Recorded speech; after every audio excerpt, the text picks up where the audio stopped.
Supreme court Karachi registry में हिंदू जिमखाना की मिल्कियत से मुतालिक केस की समाअत हुई है। फारूक समीर से मजीद जानेंगे। फारूक, समाअत में क्या कार्रवाई हुई?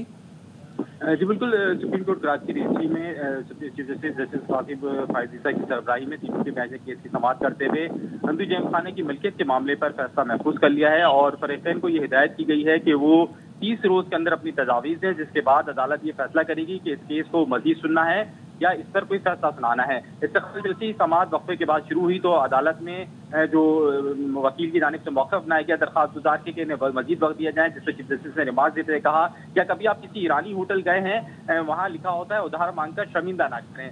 जस्टिस जमाल खान मंदुखेल ने रिमार्क देते हुए कहा और हम आपसे कहते हैं कि तारीख मांगकर शर्मिंदा ना करें।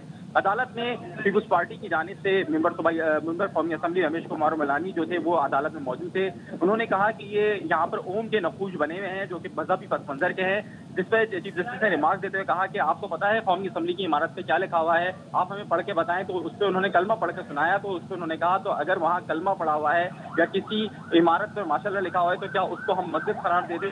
अदालत ने ये भी ऑब्जर्वेशन दी कि जो नापा है उसने ये जो आर्किटेक्चर है जिसकी तामीरात है उसको महफूज करके रखा हुआ है, अगर हम किसी और के हवाले कर दें तो ये कब्जा भी हो सकता है। नापा के वकील की जानिब से मौक़िफ़ बनाया गया कि हमारे पास सिर्फ 7,000 गज है जबकि 39,000 गज मुकम्मल ज़मीन है जो कि मुख्तलिफ लोगों के पास है। इसके ऊपर उनको एतराज़ नहीं है, ये सिर्फ हमारी इस ज़मीन पर एतराज़ कर रहे हैं जिसपे हमने आर्ट एंड कल्चर को जो है जिंदा रखा हुआ है। और इसके साथ साथ जो हमारा बोर्ड है उसके अंदर सतीश कुमार आनंद भी मौजूद हैं कि जो कि मारूफ फिल्मसाज हैं और इस बोर्ड के अंदर तमाम लोग जो है वो किसी भी हवाले से उनके ऊपर शक व शुबा नहीं किया जा सकता।